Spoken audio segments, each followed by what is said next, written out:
أيها الإخوة المؤمنون يقول الله تبارك وتعالى في آخر صفحة من سورة لقمان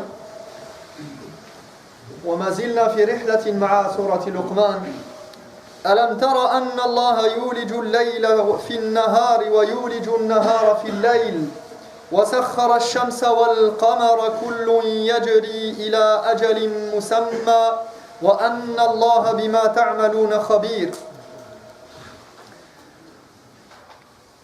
Mes frères,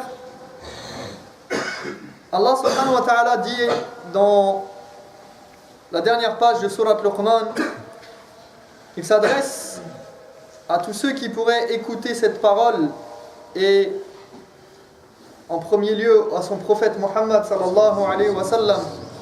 Il dit: ne vois-tu pas que Dieu insère la nuit dans le jour et le jour dans la nuit, qu'il astreint le soleil et la lune à poursuivre leur course l'un et l'autre jusqu'au terme fixé, et que Dieu est parfaitement informé de tout ce que vous faites.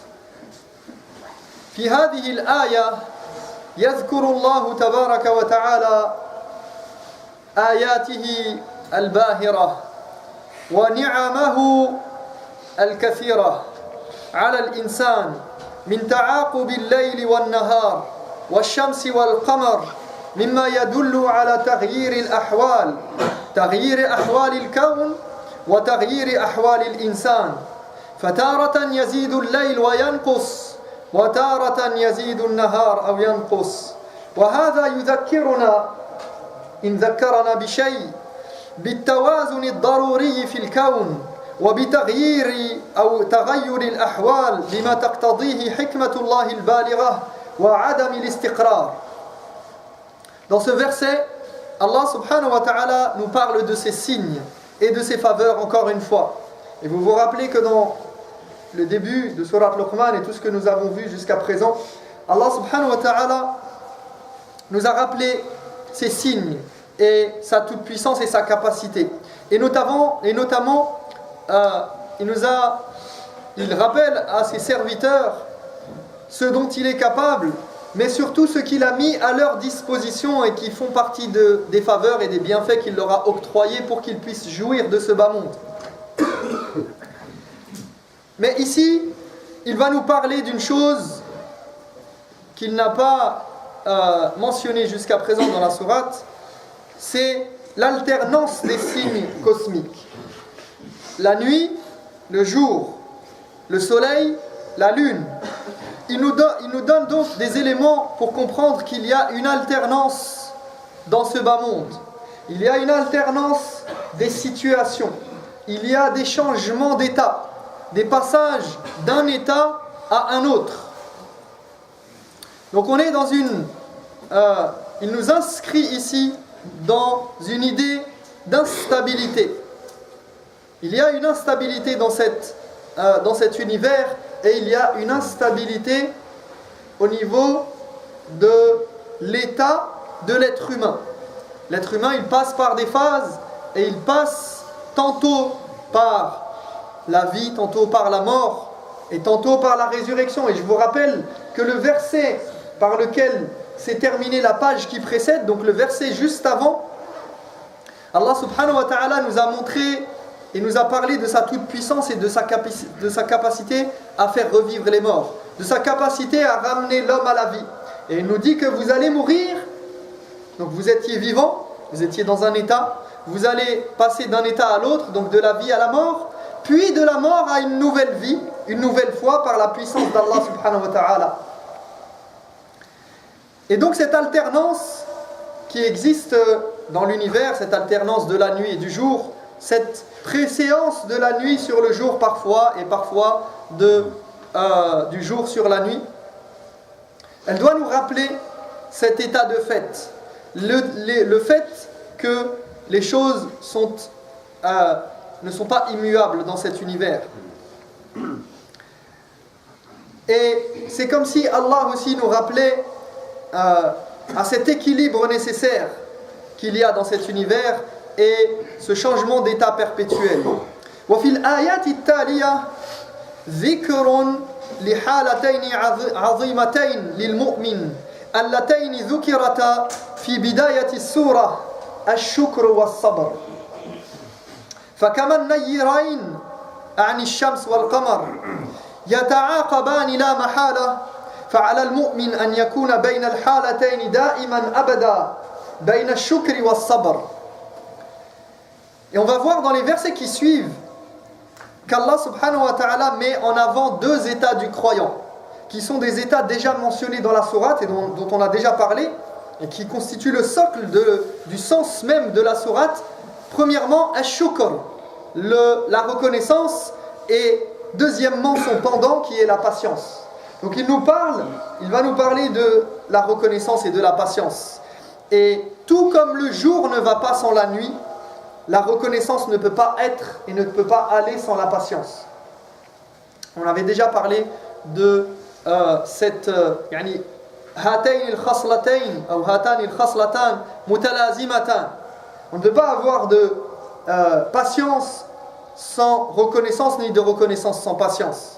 وقد ذكر ابن القيم في كتابه الرائع عدة الصابرين وذخيرة الشاكرين أثرا لابن مسعود قال الإيمان نصفان نصف صبر ونصف شكر.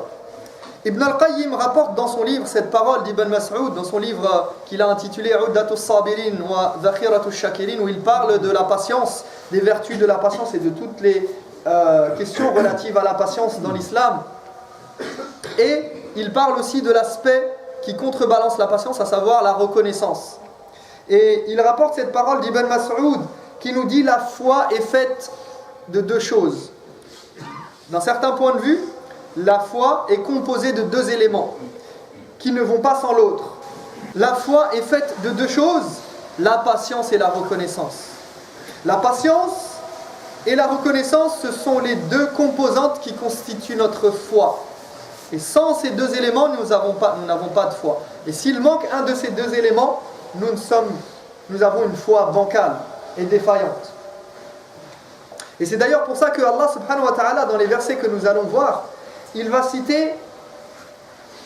opposer ceux qui font preuve de patience et de reconnaissance à ceux qui ne font pas preuve de patience et de reconnaissance.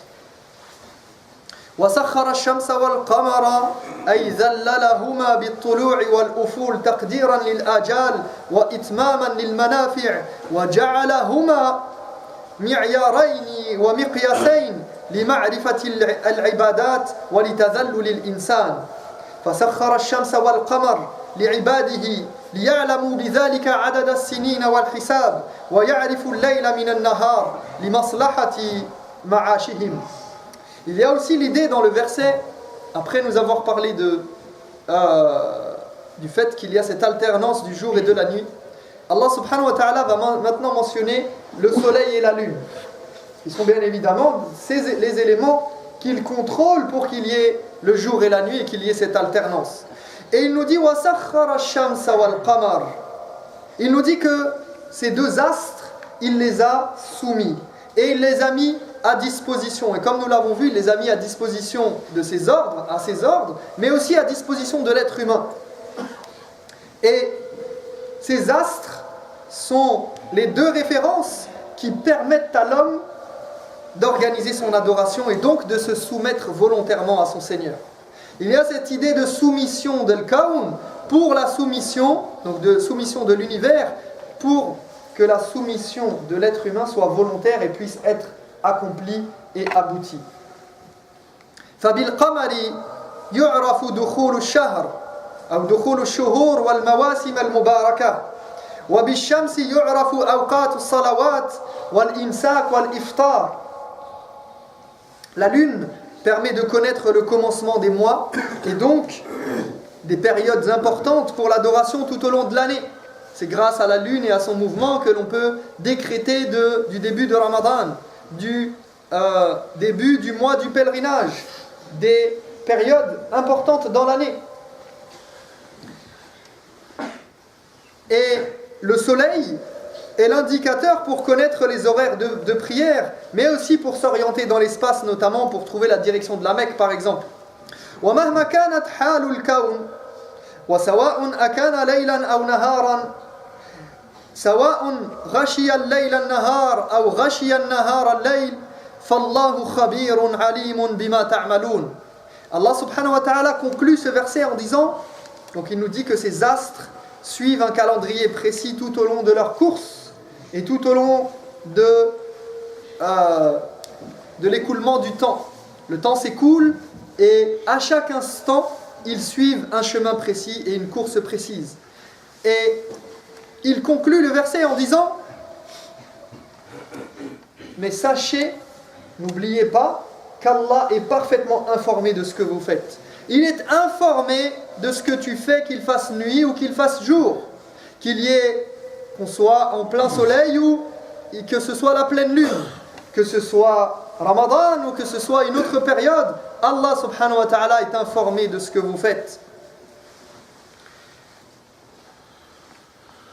Et quelle que soit ta situation, quelle que soit la situation dans laquelle tu te trouves, Allah sait si tu seras patient ou non. Et Allah sait et sera informé si tu as été reconnaissant ou non, ou si tu as fait preuve d'ingratitude. Et donc il est informé de ce que tu fais 24 heures sur 24. ذلك بأن الله هو الحق وأن ما يدعون من دونه الباطل وأن الله هو العلي الكبير. Il en est ainsi, c'est-à-dire qu'il a cette capacité, les signes qu'il nous a montrés, cette capacité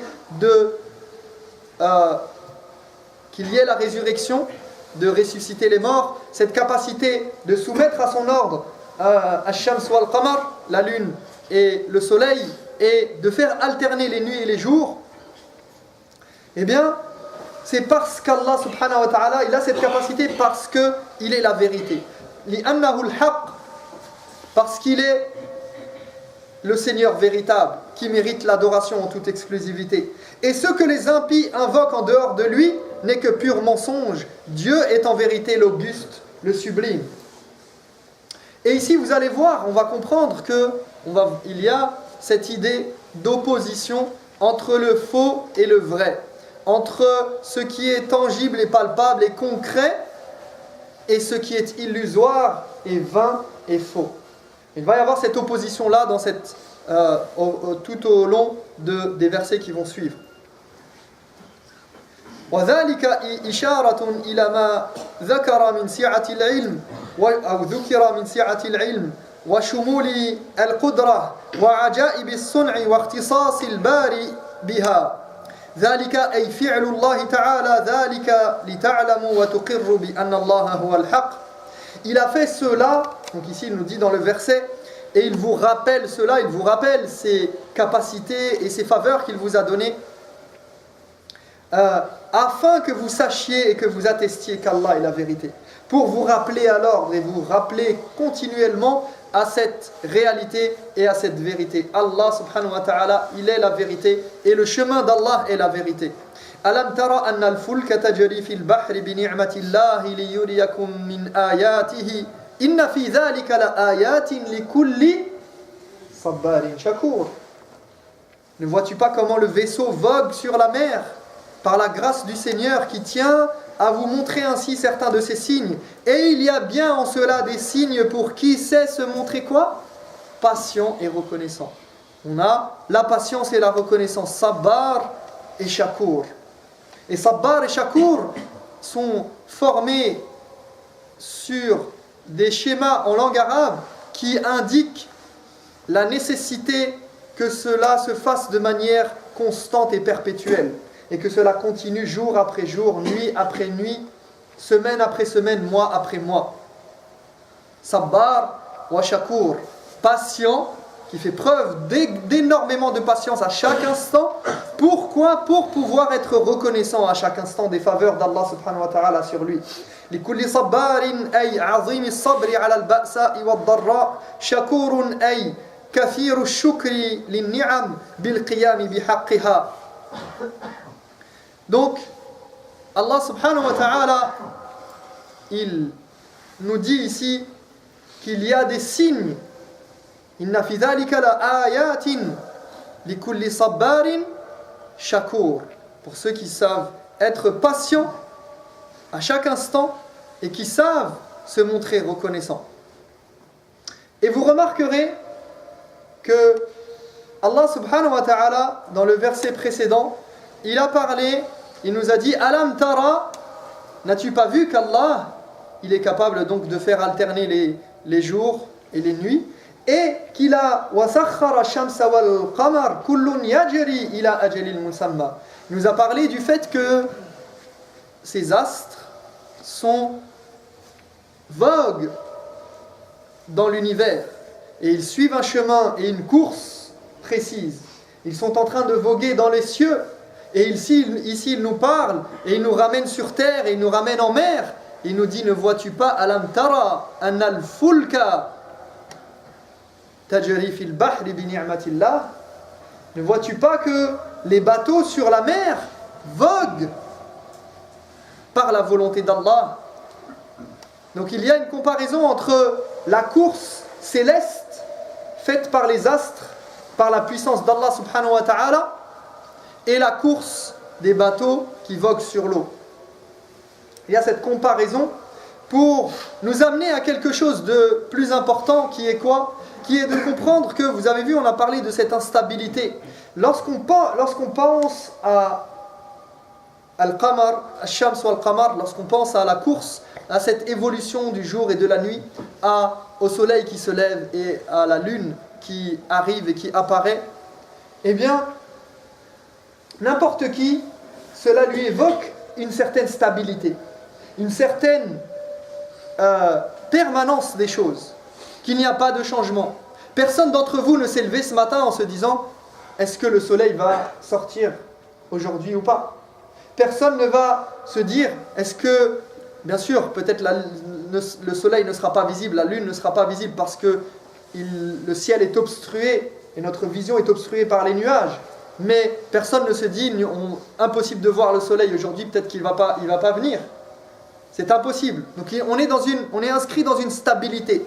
Maintenant, avec le bateau qui vogue sur l'eau, avec le départ en voyage, le fait d'être en mer, d'être sur une embarcation qui n'est pas stable, d'être en avion, d'être en voiture, de prendre la route, c'est tout le contraire. On est dans l'instabilité. Adam al-istiqrar. On n'est plus dans cette stabilité et cette permanence. On est dans quelque chose de fragile qui n'est plus entre nos mains, et c'est pour nous dire que Allah subhanahu wa ta'ala, c'est entre ses mains que le sort de toute chose est. C'est lui qui détient entre ses mains le sort, ton sort, les états par lesquels tu vas passer et les situations dans lesquelles tu vas être, de la même manière qu'il détient entre ses mains et qu'il a mis à sa disposition et qu'il a soumis à son ordre la lune et le soleil. Et donc, ceci nous appelle intime dans le croyant qui lit ces passages, à savoir qu'il ne vit pas dans un état stable et une permanence. Mais il lui est demandé par contre, malgré les changements d'état, d'être lui dans un état permanent de sabr, d'être sabbar et d'être shakur. D'être, quelles que soient les circonstances, d'être patient, et quelles que soient les circonstances et le changement d'état, d'être shakur, d'être reconnaissant envers Allah subhanahu wa ta'ala. Nasallallahu tabaraka wa ta'ala an yahdiyana lima yuhibbu wa yarda. Aqulu qawli hadha wa astaghfirullah li wa lakum fastaghfiruhu innahu huwal ghafurur rahim. Alhamdulillahi rabbil alamin wal 'aqibatu lil muttaqin wa la 'udwana illa 'alal zalimin wa ashhadu an la ilaha illa Allah wahdahu la sharika lahu وأشهد أن محمدًا عبده ورسوله صلى الله عليه وسلم وإذا غشيهم موج كالظلل دعوا الله مخلصين له الدين فلما نجاهم إلى البر فمنهم مقتصد وما يجحد بآياتنا إلا كل ختار كفور. Après nous avoir parlé de ces éléments qu'Allah subhanahu wa ta'ala a mis à sa disposition et qu'il a soumis à son ordre, et nous appeler à observer ces signes dans l'univers et ces signes lorsque nous sommes même cette capacité à faire voguer le bateau, car ce n'est pas, c'est quelque chose qui nous paraît anodin, même peut-être aujourd'hui de voir un avion voler, ça ne nous émeut plus et ça nous paraît quelque chose de naturel. Mais imaginez si on revenait quelques 150 ans en arrière et qu'on disait il va y avoir des gens qui vont voler dans les airs, ça serait quelque chose d'incroyable. Et c'est par l'ordre d'Allah, et peut-être que, Wallahu a'lam, on aura d'autres découvertes qui nous permettront de faire d'autres choses par la volonté d'Allah et par la puissance d'Allah, et qui nous montre ces signes et qui met à disposition toutes ces choses pour nous. Et donc, ici, après nous avoir parlé de ces bateaux qui voguent sur l'eau et de la puissance d'Allah, et que c'est une ni'ma d'Allah, que c'est une faveur d'Allah qu'il a accordée aux êtres humains, il nous dit, lorsque les vagues, aussi sombres que des ténèbres, recouvrent leurs vaisseaux, à ce moment-là, qu'est-ce qui se passe? Ils invoquent Dieu avec ferveur et une foi ardente. À ce moment précis, lorsque les choses deviennent dangereuses, périlleuses, que l'avion commence à avoir des turbulences, que la voiture a un pneu crevé en pleine course, et qu'il se passe quelque chose d'anormal, d'instable, visiblement, à ce moment-là, qu'est-ce qui se passe? Ils invoquent Dieu avec ferveur et une foi ardente. Et ici, il va se passer quelque chose d'important. Allah subhanahu wa ta'ala va opposer deux états. Donc, la personne qui vit dans cette situation douloureuse et cette situation difficile et délicate et qui se sent perdre pied parce qu'il est en pleine mer et qu'il y a la tempête et que les vagues font bouger le bateau dans tous les sens, il commence à avoir peur, il n'a plus sur quoi s'appuyer et se reposer. Qu'est-ce qu'il fait? Il se tourne vers Allah subhanahu wa ta'ala. Mais il nous dit, mais dès qu'ils arrivent sains et saufs sur le rivage, certains se montrent bien moins fervents qu'ils ne l'avaient promis. Car en pleine mer, à ce moment-là, qu'est-ce qu'il s'est engagé à faire? Il a dit, quand j'arrive, si le bateau nous ramène sains et saufs, si Dieu nous ramène sains et saufs, je changerai de vie, je changerai d'état, je deviendrai quelqu'un de meilleur, je ferai la prière s'il ne faisait pas la prière, je jeûnerai, je reviendrai vers Dieu, je demanderai pardon à un tel et un tel, j'arrêterai de faire tel et tel péché. Pourquoi? Parce qu'il y a un moment où il perd pied. Mais dès qu'ils arrivent, il nous dit, Allah subhanahu wa ta'ala, ils deviennent quoi? Muqtasid. Et il nous dit, mais seuls rejettent nos signes. Al-Khattar, Al-Ghaddar, les perfides, ceux qui trahissent leurs engagements, et Al-Kafour, les infidèles et les ingrats. قال مجاهد أي كافر كأنه فسر المقتصد ها هنا بالجاحد كما قال تعالى فلما نجاهم إلى البر إذا هم يشركون. وقال ابن زيد وهناك خلاف بين العلماء في تفسير هذه الكلمة هو المتوسط في العمل كقوله تعالى فمنهم ظالم لنفسه ومنهم مقتصد ومنهم سابق بالخيرات. Donc ici pour le mot muqtasid qui est employé par Allah subhanahu wa ta'ala dans ce verset, il y a une divergence chez les mufassirun et chez les ulama et dans la compréhension, et ça peut amener à différentes compréhensions du verset. Quoi qu'il en soit, ça nous renvoie à une idée de passage, encore une fois, d'un état à un autre, et du fait que, donc certains ont dit que muqtasid c'était donc celui qui revient sain et sauf sur le rivage, il est muqtasid. Donc Allah nous dit que certains d'entre eux vont être comment? Certains l'ont interprété en disant mécréants.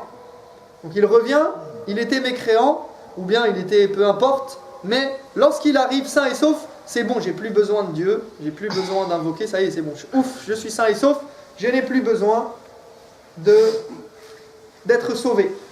C'est bon, les choses ont repris leur cours normal et je reviens à mon état initial.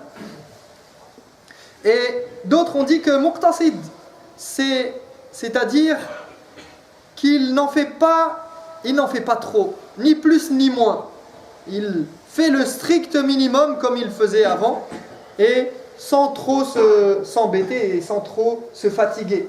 Donc il est dans un état, il n'est pas quelqu'un qui délaisse les obligations, mais il n'est pas quelqu'un qui concourt à faire le bien et qui est avide de faire le bien et de remercier Allah subhanahu wa ta'ala. Il n'a pas changé non plus son état. Et donc après avoir, Allah subhanahu wa ta'ala nous montre qui il est en vérité. Et il nous fait comprendre qui il est. Il est celui qui est décrit par cette puissance et cette capacité à soumettre à son ordre toute chose dans l'univers, quand bien même ce serait aussi grand et imposant que le soleil ou la lune. Et ceci prouve qu'il est la vérité.